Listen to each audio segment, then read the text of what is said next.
Bien, entonces, como les comenté, la clase pasada vimos lo que son entradas analógicas, ahora vamos a ver lo que son salidas analógicas.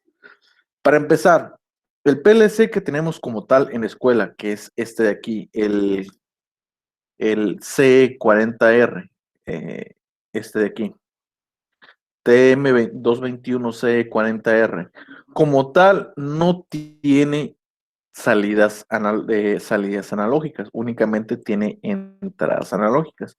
Aquí podemos ver la descripción del PLC. Dice 24 entradas digitales, 16 salidas de relevador, 2 entradas analógicas, un puerto en serie, en línea serie, un puerto Ethernet, y pues es un controlador compacto de 100 a 240 volts de CA, o sea, la alimentación. Entonces, no tiene salidas analógicas. Entonces, ¿cómo las usamos? En la escuela, aparte de este PLC, nosotros tenemos 3 tarjetas extra, ¿sí? Tenemos un módulo de entradas digitales y salidas digitales también, que es el TM3, es este de aquí, el 16K, es este de aquí, el 16G, ¿sí? Entonces, para poder usar nosotros las salidas analógicas, tenemos que colocar los módulos como están físicamente conectados, ¿sí? Entonces, físicamente en la escuela, aparte de estas entradas digitales que tenemos del PLC, tenemos este módulo y es el primero. Entonces, lo arrastro y lo coloco ahí un poquito a un ladito y ahí está. Se me pone aquí. Es un módulo de entradas digitales, ¿sí? Luego tenemos otro módulo que es de salidas digitales, que es el DQ, que es este, el 16RG, ¿sí? Entonces lo selecciono, lo arrastro y lo coloco ahí. Entonces es importante siempre que nosotros cuando vayamos agregando algún módulo externo, pues que coincida con lo que físicamente tenemos. Si físicamente primero tengo el módulo de entradas y yo por alguna razón lo pongo al revés, pongo el de salidas, lo pongo acá, ¿sí? Cuando yo cargue mi programa, mi rutina al PLC, me va a dar error, porque el hardware no va a coincidir con lo que yo programé o con lo que yo configuré aquí en la cuestión del software. ¿Y por qué no coincide y por qué es importante? Nuevamente, estas son las entradas digitales, salidas digitales y entradas analógicas del PLC. Esto de aquí son los módulos que yo estoy agregando. ¿Sí? Es importante que se haga en orden porque los módulos, conforme yo los voy acomodando, se les da un direccionamiento, ¿sí? Este módulo, a estar ubicado en la posición 1, se le da el direccionamiento 1 punto y algo. 1 es el puerto, o sea, la posición 1, y 0, pues es la salida. Recordemos que esta es una tarjeta de 16 entradas. Entonces tiene 16 entradas que empiezan en el 0 y terminan en el 15. Pero como está en la primera posición, tiene el direccionamiento 1. Sí, por eso se tiene que poner en orden para que el direccionamiento sea el direccionamiento de lo que yo programo aquí en mi rutina coincida con lo que tengo en el hardware, con lo que tengo físicamente. Si yo me voy al módulo 2, que es de salidas digitales, vemos que el direccionamiento es del puerto 2, porque esta es la tarjeta número 2 conectada. ¿Sí? Entonces, eso es importante. Si nos vamos a hablar del PLC, si se fijan, el direccionamiento es 0. El 0 indica que es una entrada propia del PLC. Si nos vamos a salidas, el 0 indica que es una salida propia del PLC. Y si nos vamos a entrada, el 0 indica que es del PLC. Entonces, si yo utilizo una salida que el primer número es 1 punto y algo, pues estamos hablando que es una tarjeta que yo agregué. O si la salida es el 2 punto y algo, pues es la tarjeta que yo agregué, pero que está en la segunda posición. Entonces, eso es importante. Y esto aplica para cualquier marca o modelo de PLC, ¿sí? Si hablamos de Allen Bradley, si hablamos de Siemens, siempre, cuando son PLC del tipo modular, recordemos que nosotros vamos añadiendo tarjetas. Las tarjetas tienen que estar en el orden en el que físicamente están conectados, para que no haya conflicto con el direccionamiento. Eso es algo común en cualquier marca, en cualquier modelo de PLC, ¿sí?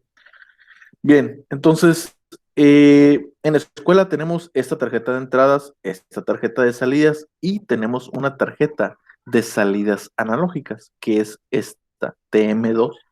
Si hacemos clic aquí, se abre el catálogo y nos aparecen todos los modelos de tarjetas de salidas analógicas. En la escuela tenemos específicamente, bueno, estos son cartuchos, ¿no? Estos cartuchos, este PLC, aparte de aceptar módulos de expansión tarjetas, también en esta parte de aquí se llaman cartuchos, que son como unas especies de tarjetas que se venden donde nosotros podemos colocar entradas y salidas analógicas, ¿sí? Pero nosotros lo tenemos en un formato de tarjetas. Sí, aquí dice M2221 cartuchos. Entonces no es aquí, sino que más bien es acá. Esto de aquí, ¿sí? El que tenemos nosotros en la escuela, déjenme. No, no, perdón, no es ni TM2, es TM3. TM3 pertenece a este tipo de tarjetas. Veamos, en la escuela tenemos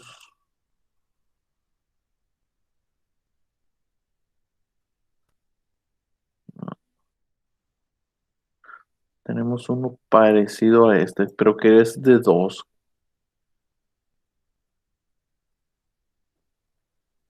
Es este el que tenemos en la escuela. Una TM3 AQ2, ¿sí? Que son dos salidas. La A de analógico, la Q de salida y dos de que son dos salidas las que tenemos, ¿sí? Eh, eh, eh, eh, eh. O era la 4. No recuerdo si era la, según yo es la 2. Son dos salidas, no, son cuatro, perdón, son cuatro salidas analógicas, ya recordé, ¿sí? Entonces, nuevamente seleccionamos, arrastramos y colocamos en la posición que le corresponde. Y ahí está, salidas analógicas. Entonces, una vez que agreguemos nosotros las tarjetas, ¿sí? En la configuración, se fijan que aquí se van actualizando y nos dice que el módulo 3 es el TM3AQ4 diagonal G y nos aparece aquí salidas analógicas, ¿sí? Eso significa que ya podemos utilizar las salidas analógicas. Si yo hago clic aquí, me aparecen pues el direccionamiento de esas salidas analógicas.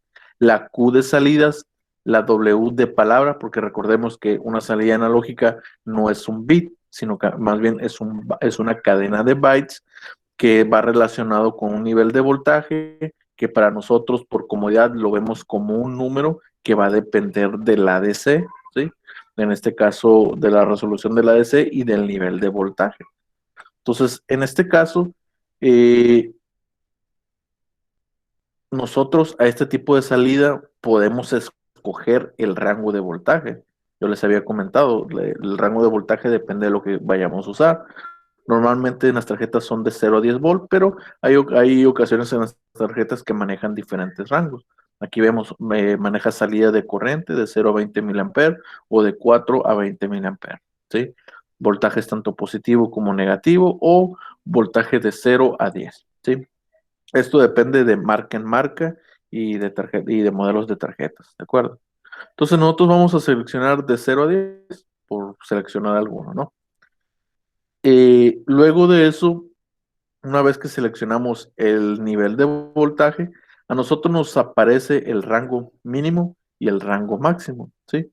Recordemos nuevamente que esto depende del ADC de la tarjeta que nosotros estemos utilizando. Si nosotros nos vamos aquí y leemos la descripción del producto, nos dice que la resolución de este DAC, porque es una tarjeta de digital a analógico, es de 12 bits, ¿sí? Entonces aquí ya nos está diciendo la resolución del ADC. Entonces el rango mínimo es 0, el rango máximo es 10.000, el rango mínimo 0 pues significa que son 0 volts, el rango máximo 10.000 significa que son 10 volts. ¿Qué pasa si yo utilizo un rango con voltaje negativo, como este? Vamos a ver. Se fijan cómo cambia aquí. El mínimo es menos 10.000. Un menos 10.000 indica un voltaje negativo de menos 10 volts. Entonces, un rango 0 significa 0 volts y el número de 10.000 significa 10 volts positivos, ¿sí? Entonces, nosotros por comodidad vamos a usar de 0 a 10. ¿De acuerdo? Entonces, una vez hecho eso, nosotros le damos aplicar porque aquí estamos configurando que esta salida analógica se configure con voltaje. Si yo no quiero utilizar las otras, pues no le modifico aquí nada, ¿sí? Si yo quiero utilizar otra salida analógica como la 3.1, pues aquí ya la configuro, si quiero que sea de voltaje o si quiero que sea de corriente. Para mi explicación y para mi ejemplo, solamente vamos a utilizar la primera, esta de aquí, ¿sí? Entonces, esto es parte de la configuración de lo que viene siendo una salida analógica. Bien, una vez hecho esto, ya lo que tengo que hacer después de eso, pues simplemente irme a mi rutina de programación. Ya puedo utilizar esa salida analógica, ¿sí? ¿Cómo lo utilizo? La salida analógica, pues lo que yo voy a mandar, al final de cuentas, yo a esa salida analógica le tengo que mandar un número que va a estar en un rango de 0 a 10,000. Y dependiendo del número es el nivel de voltaje. Eso que yo voy a mandar, pues puede depender de muchas cosas. Puede depender de una señal de un interruptor, puede depender de una variable, de algún sensor, puede venir después de un timer, puede venir de una operación, puede venir de muchos lugares. Aquí la situación es que el bloque que nosotros vamos a utilizar para modificar o para darle cierto valor a esa salida analógica es este que se llama bloque de operación, ¿sí? Si yo lo selecciono y lo coloco aquí y entiendan que un bloque de operación es como si fuera una bobina. Es un sistema que sale, ¿sí? Es decir, que de alguna manera yo después de este bloque de operación ya no puedo poner nada más. Yo no puedo poner bobinas aquí, ¿sí? Después del bloque de operación no puedo hacer nada de eso, porque en sí el bloque de operación, esto por ejemplo, esto es un error, ¿sí? Porque el bloque de operación como tal es como si fuera una bobina. Entonces, tengan cuidado con eso o tenganlo de entendido, ¿sí? Entonces yo aquí voy a utilizar la I. Voy a utilizar la 1.0 por utilizar un puerto diferente, ¿sí? De los que agregamos. ¿Y qué es lo que yo voy a utilizar en el bloque de operación, que se llama así?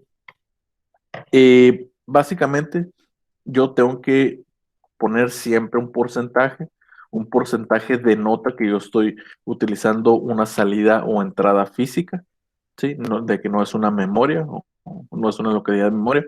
O bueno, o básicamente estamos utilizando una localidad de memoria, pero esta localidad de memoria va a la imagen de salida, ¿sí?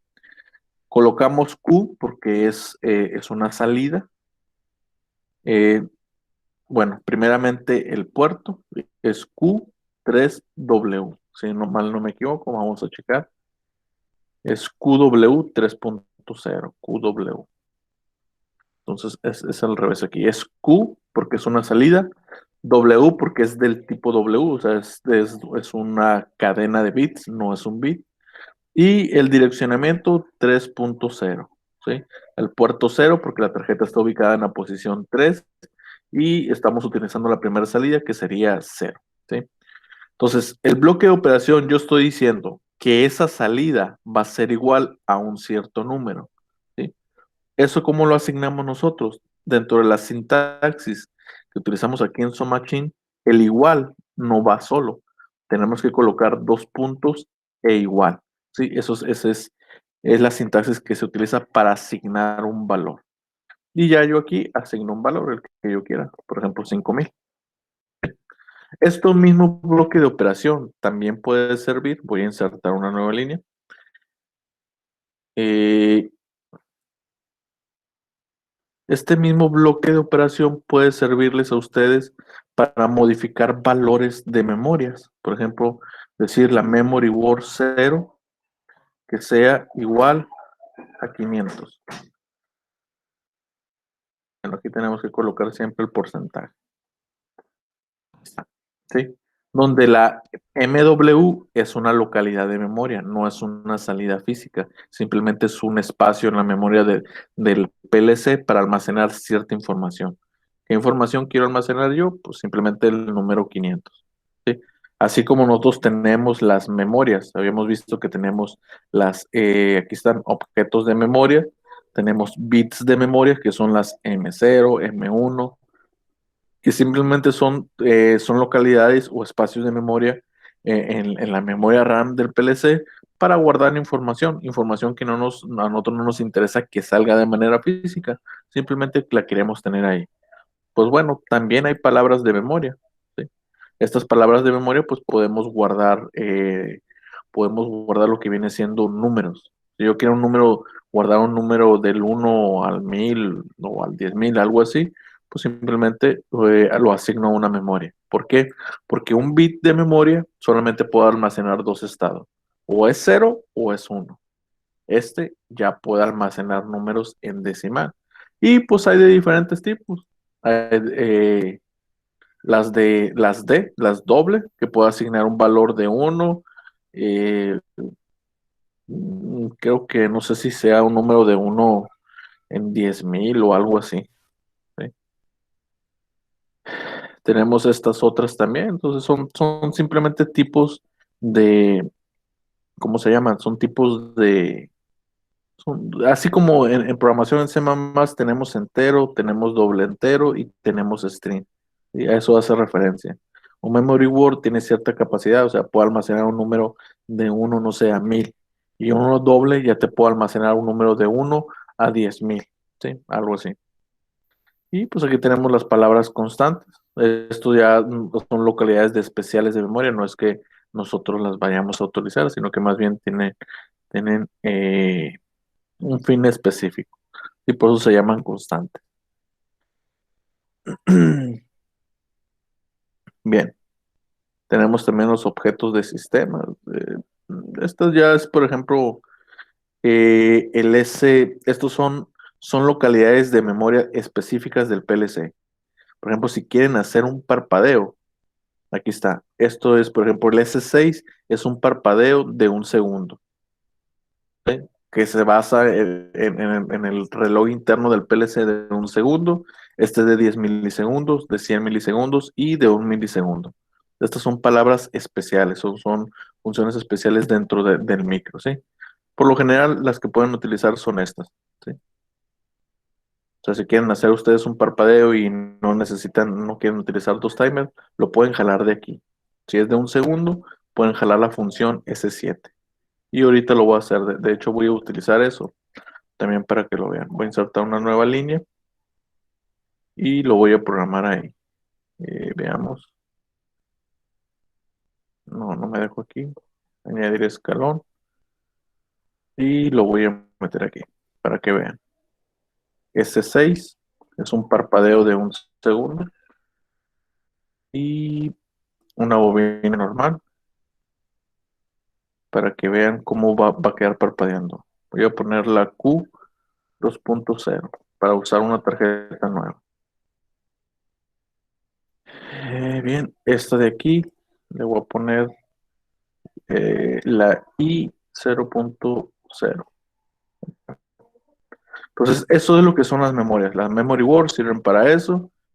Simplemente podemos almacenar números. Las M0, M1, M2 solamente nos sirve para almacenar un estado de 0 o 1 y estas ya podemos almacenar más información, ¿no? Y como les digo, los bits del sistema son funciones especiales que podemos utilizar, que pues aquí viene la descripción de cuál es cada una, ¿sí? También tenemos palabras del sistema. ¿Sí? Lo más común, como les dije, es este parpadeo. Este sí lo pueden utilizar bastante. Bien, una vez hecho eso, vamos a simularlo. Vamos a iniciar el simulador.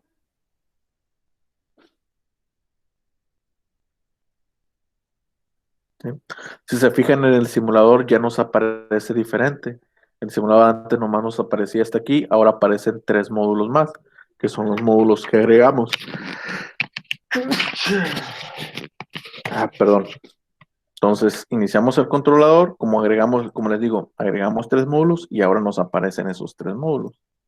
Entonces, si yo me voy aquí, fíjense, para empezar, de entrada, esta función especial, la S6. Se fijen cómo está parpadeando. Parpadea la salida 0, la Q2.0. Recordemos, Este es el primer puerto, segundo puerto, tercer puerto. Entonces, del segundo puerto, que es una salida digital, es la salida cero, está parpadeando. Y es un parpadeo de un segundo, ¿sí? O sea, un segundo enciende, un segundo apaga, un segundo enciende, un segundo apaga. ¿De acuerdo? Bien. Entonces, la entrada 1.0 va a almacenar este valor de 500 en esta memory word. Entonces, si yo la activo, se almacena esta información a esta memoria y ya, ahí quedó almacenada, ¿no? Si por si nosotros lo queremos utilizar para alguna otra cosa. Luego tenemos esta aquí, ahora sí, la parte de salidas digitales. Recordemos que el módulo de salida digital es el tercero. Si yo eh, seleccionamos la salida que queramos visualizar, es la 3.0, ahí está, le damos a aceptar y aquí nos aparece esta, es como si fuera un osciloscopio, ¿sí? Donde estamos viendo cómo pasa el tiempo y nos va mostrando cómo va cambiando el valor de esa salida analógica, ¿sí? Entonces, en este caso, la salida analógica, su valor ahorita actual es cero. No aparece aquí nada, porque no le he mandado ningún valor. Y aquí aparece cero, que la salida analógica actualmente tiene el valor de cero. Si yo activo, lo voy a poner aquí, y este lo voy a poner acá. Entonces, si yo activo la salida 1.0, es decir, el puerto 1, primer tarjeta, bit 0, se va a asignar el valor de 5000 a esa salida analógica. Entonces, si yo activo aquí, vemos aquí cómo se incrementa el valor de esa salida analógica, ¿sí? Si lo desactivo, pues ya el valor queda asignado, ¿sí? Entonces, de esa manera trabaja una salida analógica. Y recordemos que este número de 5000, pues simplemente es un nivel de voltaje que va a depender con el valor del DAC, ¿sí? Entonces, depende de cómo, de, del rango o del número que pongamos ahí, va a ser un cierto nivel de voltaje, ¿sí? Y pues ya sabemos que a esa salida analógica nosotros conectamos normalmente un actuador analógico con el cual, dependiendo del nivel de voltaje, pues se realiza alguna función en específico, ¿sí? Entonces, no sé si tengan alguna pregunta, alguna duda hasta aquí.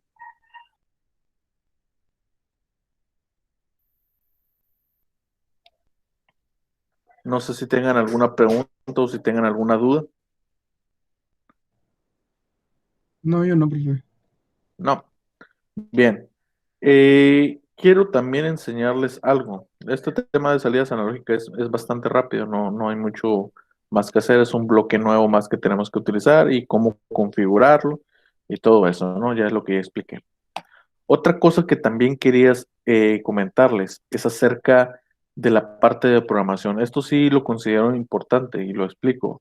Lo que son bloques de funciones, ¿sí? Eh, bueno, hay dos tipos de bloques de funciones, ¿no? En Siemens los manejan como FC y FB. Aquí creo que en Schneider también es igual. Hay unos especies de FC o FB. Por ejemplo, este es un FB. Este no sé si será un FC. Bueno, esto es diferente. Este lo voy a eliminar mejor. Y vamos a meternos a este, de aquí. Y es lo que voy a explicar. ¿Qué es un bloque de función? Si a ustedes les ha tocado programar en C++, y si recuerdan, en ocasiones cuando estamos programando en algún lenguaje de programación de alto nivel, nosotros podemos crear ciertas funciones. Esas funciones están por fuera del ciclo principal, ¿sí? Esas funciones se van a ejecutar cada vez que nosotros las llamemos o las ejecutemos, ¿sí? Eh, bueno, lo voy a poner aquí en Paint para que lo entiendan mejor. Nosotros a veces en C++ tenemos, por ejemplo, tenemos el main principal, tenemos el void main, ¿no? que es la rutina principal, ¿no? Aquí está todo el código que nosotros vamos a ejecutar, ¿sí? En ocasiones, cuando nosotros estamos programando, de repente hay funciones o hay ciertas operaciones que hacemos de manera repetitiva, como leer un sensor, encender ciertas cosas o alguna función, ¿sí? Algún proceso que nosotros lo hacemos constantemente, ¿sí? Cuando tenemos esa situación en programación, de que tenemos, no sé, tenemos varios motores y queremos controlar la velocidad de esos varios motores, que son 3, 4, 5, para no escribir nuevamente ese código 2 o 3 veces, lo que hacemos, creamos una función. Esa función puede tener diferentes características. Puede ser una función del tipo vacía que no va a regresar ningún resultado, simplemente se van a ejecutar una serie de instrucciones. O puede ser una función que regrese algún resultado en específico, ¿sí? Por ejemplo, ponemos aquí void, no sé, una función que sea sumar, ¿sí?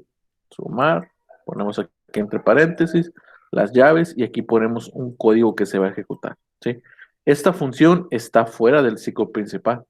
Esta función nunca se va a ejecutar a menos que yo la mande a llamar. Yo digo, ¿sabes qué? Ejecuta la función suma. Entonces, ¿qué hace el microcontrolador? Simplemente llega a este punto y dice, ah, bueno, tú quieres ejecutar esto de aquí. Esto de aquí es una función que tú creaste que está aquí abajito, donde se tienen que ejecutar estas líneas de instrucciones. Eso en sí es una función, ¿sí? En un lenguaje de programación de alto nivel. Entonces, aquí tenemos algo parecido, que son los bloques de funciones. Yo tengo mi función, mi tarea maestra, aquí está, o mi programa principal donde tenía programado toda esta parte de aquí, de los interruptores, las salidas analógicas, ¿sí? Entonces, ¿qué pasa si yo quiero hacer un bloque o quiero hacer un código que me controle, no sé, la situación de una caldera o el control de velocidad de un motor o algo que se hace muy repetitivo? Es decir, yo hago las líneas de programación para controlar el arranque de un motor o el protocolo para iniciar, para encender una caldera que consiste en varios pasos, pero yo sé que no solamente voy a controlar una caldera, sino que voy a controlar 20. Entonces, para no escribir ese código 20 veces, lo que hago mejor, creo una función, ¿sí? Donde en esa función yo voy a poner ese código que yo sé que es repetitivo, ¿sí? Donde eh, esta función que voy a crear yo, me va a aparecer a mí como si fuera una especie de timer, ¿sí? Me va a aparecer un cuadrito donde la función yo la voy a llamar como yo quiera, va a tener ciertas configuraciones que yo voy a estipular, ¿sí? Entonces, en este caso, eh, voy a hacer una función sencilla solamente para que practiquemos, ¿sí? Vamos a ver, voy a añadir, por ejemplo, voy a hacer una función que se llame suma, que sume dos números. Yo le mando la información de dos números, yo le digo la función cuando se activa y me va a dar un resultado, ¿sí? Eh, bueno, vamos a añadir algún parámetro. Bueno, esta va a ser una variable local, ¿no? Vamos a añadir una salida.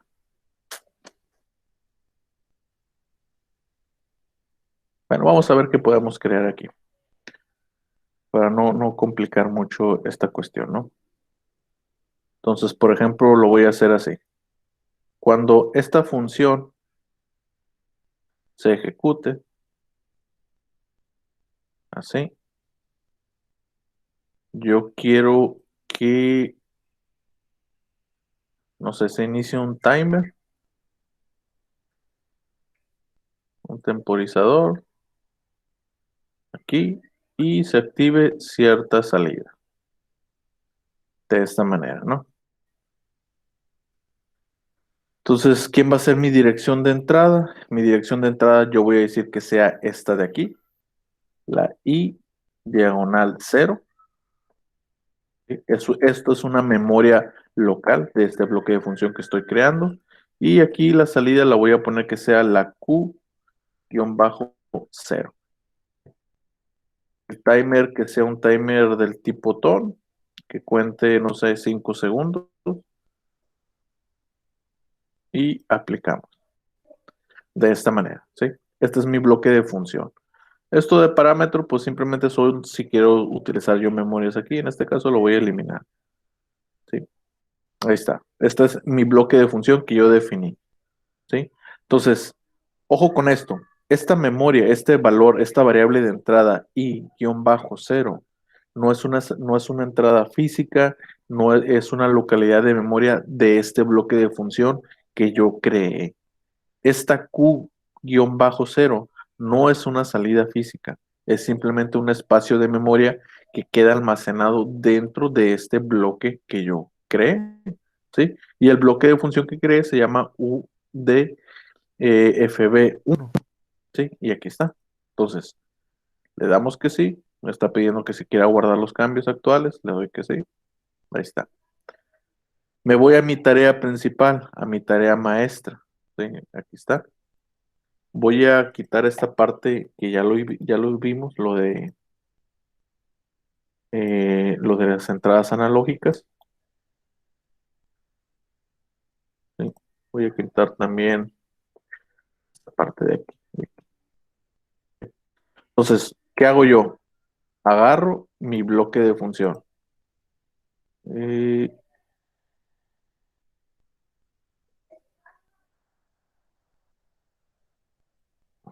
Espérame, ahí está.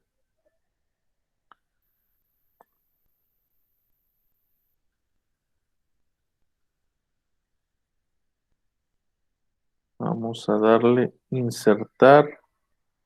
Aquí está. Insertar bloque de función definido por el usuario. Aquí me van a aparecer el bloque que yo creo. O sea, les digo, cuando creamos un bloque de función es como si creáramos nosotros una especie de timer o de contador que va a ser una función específica que nosotros hayamos programado. Entonces, en este caso, aquí en esta última línea nos van a aparecer todos los bloques de función que yo haya creado. En este caso solamente creé este, le doy aquí y lo pongo, ¿sí? Y este es el bloque de función que yo creé, ¿sí? Este bloque de función me está pidiendo dos parámetros, me está pidiendo un parámetro de entrada y un parámetro de salida. Entonces yo como parámetro de entrada puedo colocar aquí y como parámetro de salida puedo colocar aquí, ¿sí?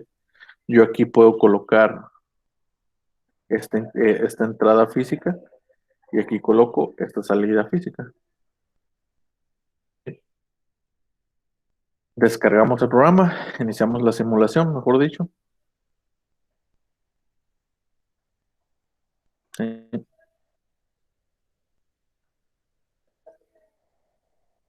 Y aquí está. Entonces, esto es un bloque de función. Si se fijan en mi main principal, aquí no hay ningún timer, no hay nada de eso. Si yo activo esta señal se manda a este bloque de función, a este parámetro, y pues yo voy a obtener un resultado a la salida, que es lo que programé, que va a depender de lo que esté dentro de este bloque de función. Entonces yo activo aquí, se mandó la señal, todavía no hay respuesta, vamos a ver ahorita. Ahí está, y enciende, ¿sí?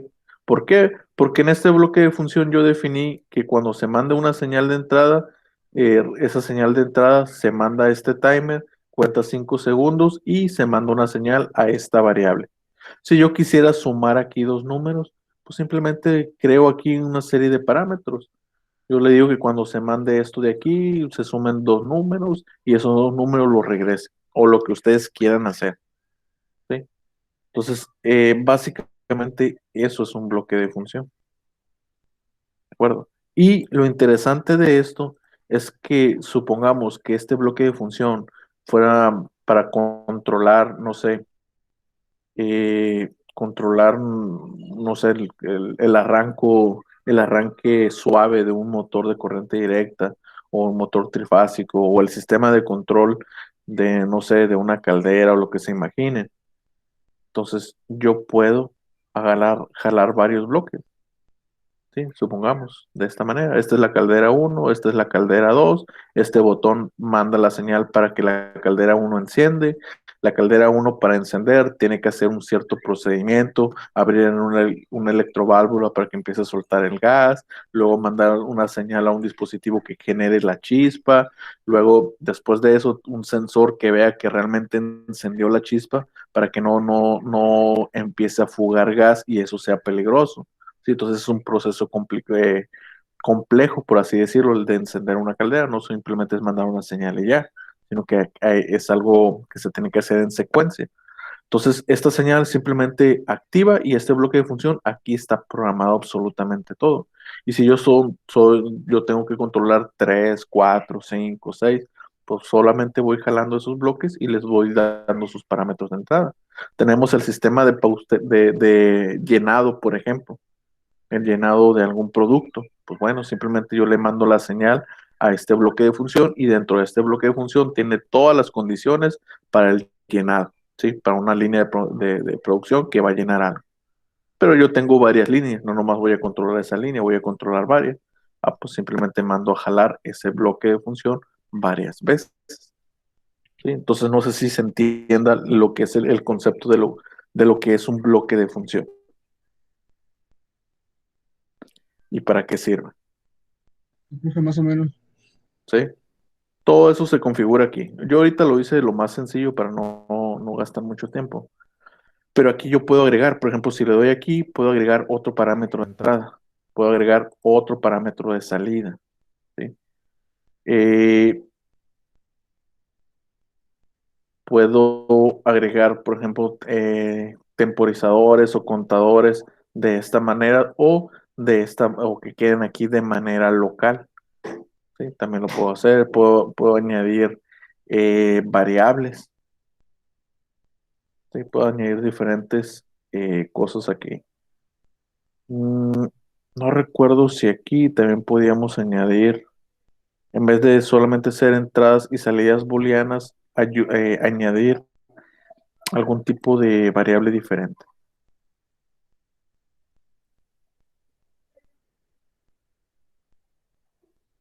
Ok, de tipo Word, parámetro.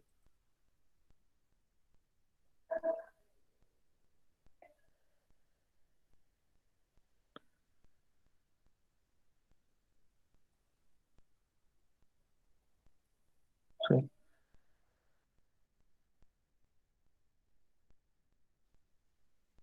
Ya esta parte de aquí de parámetro, nosotros en teoría deberíamos poderlo modificar.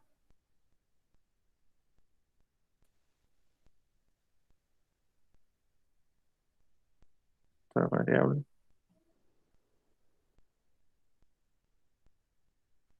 Vamos a ver.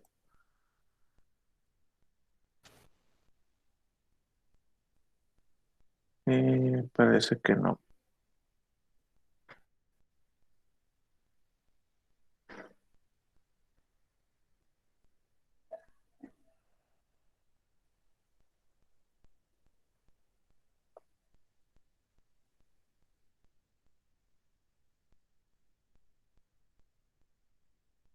Es un parámetro. Se supone que parámetro es cuando nosotros modificamos. Por ejemplo, bueno, es que en Schneider Electric es un poquito limitado esta cuestión. Por ejemplo, el preajuste aquí yo lo puse como, se tiene que poner como un valor numérico, ¿no? En Siemens nos permite poner que este preajuste sea de hecho una variable. Aquí no nos deja,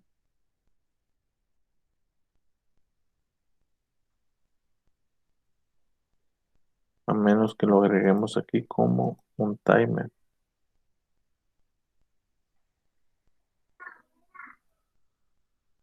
y que este sea,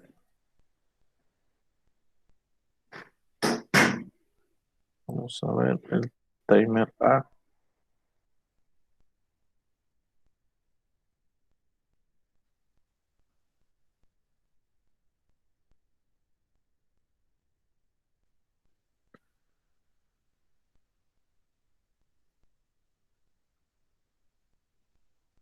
No, no me deja.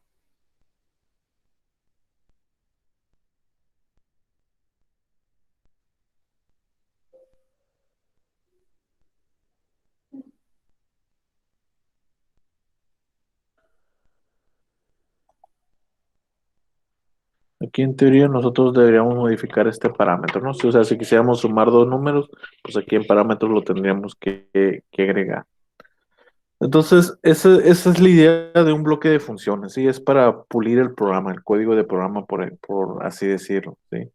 O si tenemos que hacer acciones muy repetitivas, en vez de meterlas al main principal, mejor la metemos a un bloque de funciones, ¿sí?